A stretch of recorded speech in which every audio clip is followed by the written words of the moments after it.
Chapter 7, Simon.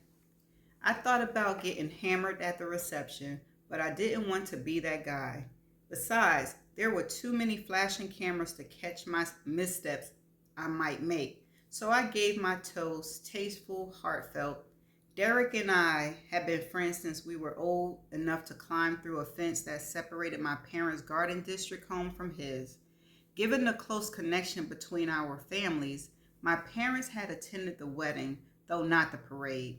My father was 2 weeks out from a knee replacement and would be recuperating through the summer at the house in Bar Harbor, which meant I'd be saved from their meddling in my love life, or lack thereof, for 2 months. I loved them to death, but they were relentless in their quest to see me settle down. My father's lectures about finding a woman who would be an asset to my political career were enough to make me want to find the nearest bottle of scotch. I didn't want an asset. I wanted a best friend, a lover, a partner, someone I could depend on and raise my family with. At 31, my friends were pairing off, and it occurred to me that I wanted that too. Not today or maybe even this year, but sometime in the foreseeable future. Except I certainly wasn't settling until I found the one. It was corny and cliche, but I was only planning on doing the marriage thing once, so I'd wait until I found her. I pictured the woman who effectively shut me out earlier today, Charlie. I didn't know her or know anything about her, but I wanted to have the chance to get to know her. It was a Nubius New be new let me mark that. It was a nubious feeling, but it seemed imperative. I didn't want to let her walk away, but I wasn't the kind of guy to keep going back where I clearly wasn't welcome. She was just so damn different from every other woman I'd ever met. She wore her attitude like armor, daring someone to challenge her so she could tell him to fuck off. I shouldn't have found it so appealing, especially because I was the one she most recently told to fuck off. But it was. She made no apologies for who she was, and it was sexy as hell, and I needed to move on. I signed and headed to the bar in search of that scotch. As the bartender poured my 3 fingers, I pulled my phone from my jacket pocket and noticed I had a missed call and a voicemail from a number I didn't recognize. Tossing a tip in a jar, I grabbed my drink and headed out into the lobby, away from the noise of the reception. As soon as I heard her voice on the message, I damn near dropped my glass. I looked at the time of the missed call, before the parade. I surged an excitement rushing through me, followed closely by confusion. She called me before I seen her today? I dropped him to a bench near the door. It didn't add up. It'd been less than an hour between the time she left the message and the parade. Something had obviously happened to cause her complete 180. I looked down at my watch. I had to stay for at least another hour, but then I'd track her down and get my answer. I'd been ready to let go of my fascination with her, but she smashed the ball back into my court. This wasn't over yet. Chapter 8, Charlie. I finished a bottle of wine and changed into a pair of Thoroughbred lilac cotton pajama pants to go with my wife beater. The bra had been tossed to the top of the bureau. If I could go the rest of my life without wearing one, I would. But with boobs that topped out just under double D, it wasn't an option. I envied those B-cup girls some days. My hair was up in a ratty bun and I was debating whether or not I wanted to open a second bottle. I'd be hung over in the morning, but I didn't have to work, so why the hell not? I toast Simon Duchess goodbye. Why am I still thinking about him? I gave myself a mental kick. Enough. My buzzer rang as I reached for the corkscrew. I looked at the clock. It was 11:30 on a Saturday night. Who the hell? It rang again, and I crossed a tiny space to the ancient intercom on the wall. Yes? It's Simon, as if my very thoughts had conjured him up. Damn the juju in this town. I inhaled sharply, my nipples perked up at the dark, rumbling voice. Nobody, the brain has already made this decision. But the reprimand was pointless. I clearly couldn't trust myself around him or his voice. I pressed the button on the intercom again. Go away, Simon. I got your message. Oh, shit. Of course he had. Finishing off the wine hadn't helped me forget about my earlier lapse in judgment. And now I suppose I owe him an in person blow off. After all, I was sending off more mixed signals than a drunken air traffic controller. Hold on. I slipped on my flip flops and left Huck inside. In the dim glow of the street lamps, I could see him leaning against the gate, bow tie, jacket, and the top four studs of his shirt missing. His sleeves were rolled up, and I could see the anchor intended on his inner forearm. I was all set to tell him to go to hell home, but that peak of his ink combined with the casual, confident way he held himself had the words clogging in my throat. I couldn't help but think that even though his public persona was hazardous to my very existence, it might be worth flirting with danger to steal a taste of the man beneath it. I stared up at the sky for a beat, seeking divine guidance, finding none. None. I looked back to Simon. What are you doing here? I asked. My tone was less than welcome. If he let me run him off, then I'd be saved from the temptation that the temptation that was Simon Duchess. You called me. I shouldn't have. I'm glad you did.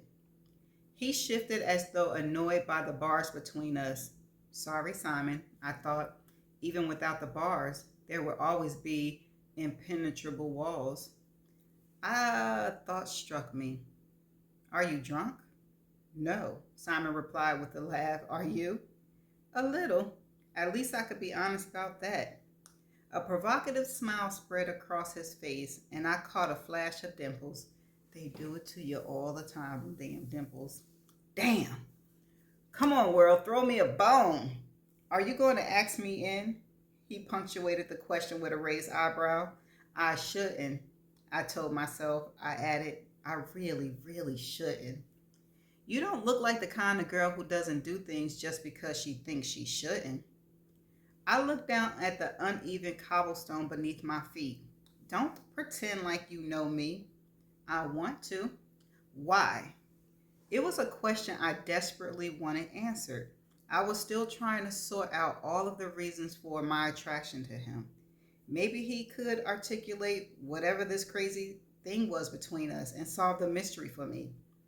He reached through the bars and tucked a flyaway strand of hair behind my ears. Honestly, I have no idea. There's something about you. Damn it.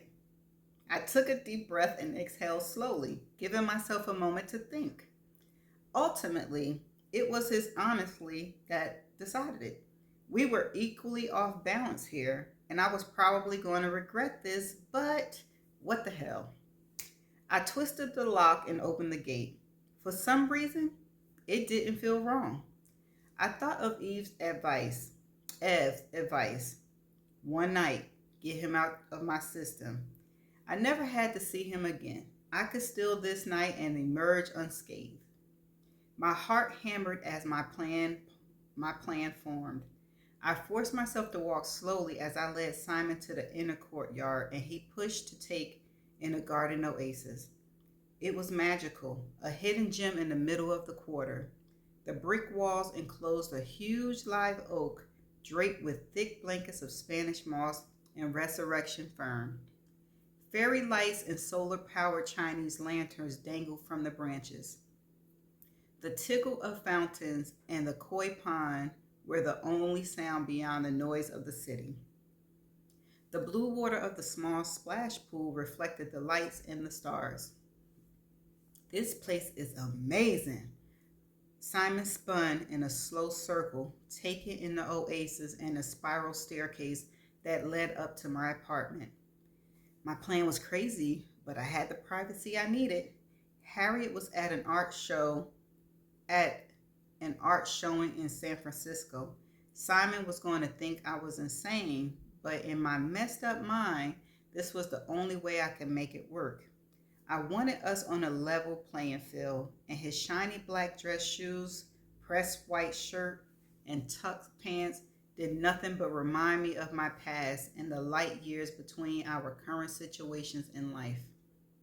My hands trembled as I reached for the hem of my tank and tugged it up and over my head. Okay, what you doing, girl? I let it dangle from my fingertips and float to the ground. My courage faltered as Simon turned to face me, but I kept going.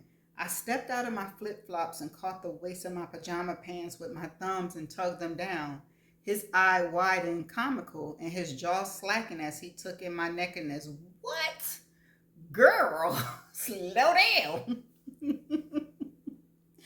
I pulled the elastic from my hair and let the waves fall around my shoulders.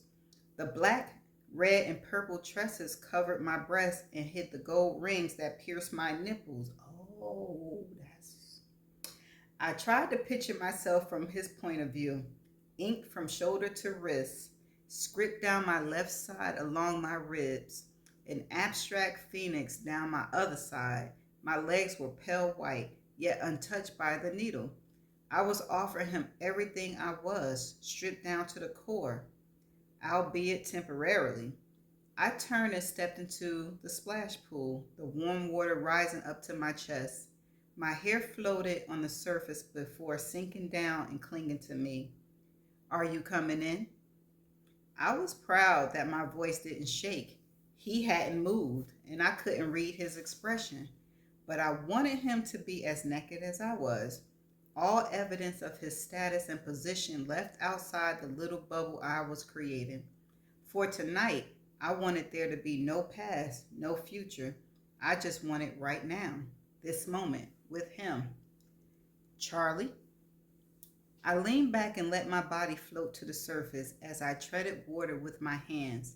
I never thought the synchronized swimming lessons I've been forced to take would ever come in handy, but the gracefulness with which I floated proved me wrong. Don't think, Simon, just strip. He tugged his bottom lip between even white teeth and hesitated a moment before reaching for his belt and unbuckled it. He unbuckled his pants and drew down his zipper. I watched, fascinated by his efficient movements. He pushed his pants to the ground, revealing snug black boxer briefs stretched by his thick erection. Well, it's good to know I'm not the only one who thinks this is a good idea. Oh, okay. He plucked the remaining studs from his shirt and shrugged it off, letting it drop to the ground, before gripping a handful of the back of his white undershirt and pulling it over his head. I guess they both consenting adults, but damn. Underneath it, he was all broad shoulders and defined muscles. I let my eyes wander down his rippling abs to the trail of dark hair that began at his navel and disappeared into the gray bands of his underwear. He obscured the perfect V of his hips when he hooked his thumb in the top of his boxer brief and my eyes snapped up to his. He was grinning at my unabashed ogling of him. As much as I wanted to look down, I held his stare. He bent slightly and I knew he was stepping out of his briefs. He crossed the last few feet to the pool, stepped into the water, and came toward me. I padded toward the far end and he followed. What game are you playing, Charlie? No game, just this. I spread my arms out wide, gesturing to everything, because I couldn't explain myself any other way without exposing too much. Backing me into a corner, he trapped me in the circle of his arms, but like he had earlier at the gate, much like he had earlier at the gate. I reached up and laid my palms against his chest, tracing the compass ink on his pectoral muscles with my index finger. Our skin didn't touch anywhere else, but mine prickled with the need to feel him against me. I leaned closer, but he grasped my shoulders, effectively holding me back. I looked up questioningly. You left me a message, then slammed the gate in my face. Then you strip in front of me and invite me to go skinny dipping? I can't keep up with you. I need to know what the hell is going on here before it goes any further. I'm glad that you said that because, yeah, you needed answers. I sagged back against the edge of the pool, letting the concrete lip dig into my spine. So much for my hastily constructed plan. An experienced seductress I was not. He must have read the defeat in my expression because he said, I'm not saying I'm not interested. Hell, I'm buck ass naked and I can't exactly hide that I want you, but I need to know why now? What changed? Good questions. Good questions. I stared down at the water, wishing fleetly that the pool lights were on so I'd know for certain that he still did, in fact, want me. But given the leap I'd taken by stripping naked in front of him, I suppose I owed him at least some sort of explanation. I decided that for tonight, I didn't care that you're you and I'm me. I decided to take a risk and see what happened. Appreciate your honesty, girl. My answer was vague and without substance, but I hoped it would be enough. Heat pulsed between my legs and my nipples beaded almost painfully. I wanted him now. But he didn't relent. It doesn't matter who I am or who you are. Tonight or any other night, we're just people. I held in a snort, barely. He wouldn't be in this pool if he knew who I really was. I was poison to someone like him, to everyone. Aw, your father did it, not you. Simon tilted my chin up, forcing me to meet his eyes. If I fuck you tonight, are you going to throw me out on my ass as soon as we're done and never call me again? Good question. I bit my lip. Damn. He should be a freaking interrogator instead of a politician. But I wasn't going to lie to him, at least not about this. Probably. He released my chin and backed away. Then no. Proud of you. Yeah. Know your worth. He shook his head. This isn't happening. Not tonight. He turned and made his way to the stairs. I caught a flash of his pale, muscular ass as he climbed out of the pool. I looked down at the water, hot humiliation filling me. What the hell am I doing? I sank farther beneath the surface, up to my chin. I needed to be covered. I heard the rustling of clothes and wondered how he was drying off without a towel, but I didn't look up to assuage my curiosity. I'd given in to my curiosity once already tonight, and this was where it landed me, in the pool of my own shame. He cleared his throat, and I finally looked up. He was wearing his tux pants, and the shirt was practically buttoned. He held his soaked white undershirt in his hand, one question answered. His hazel eyes drilled into me. You have my number. Call me when you want more than a quick fuck. And then he was gone. Okay, that's the end of chapter 8. So, woo! I agree. She was moving entirely too fast. I agree that he did the right thing by not going forward without getting some answers and finding out why she was moving so fast after she shut him down. And I hope she called him back and have a conversation and talk with him. And let me think what else happened in this chapter. I like the fact that it was written. It kept it steamy, but not too much. And yeah, I like this chapter. This chapter was really good. Okay, so there was one word that I could not pronounce correctly and don't know the definition.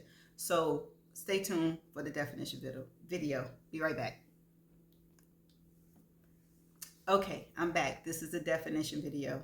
And the word that I couldn't pronounce is spelled Nebulous.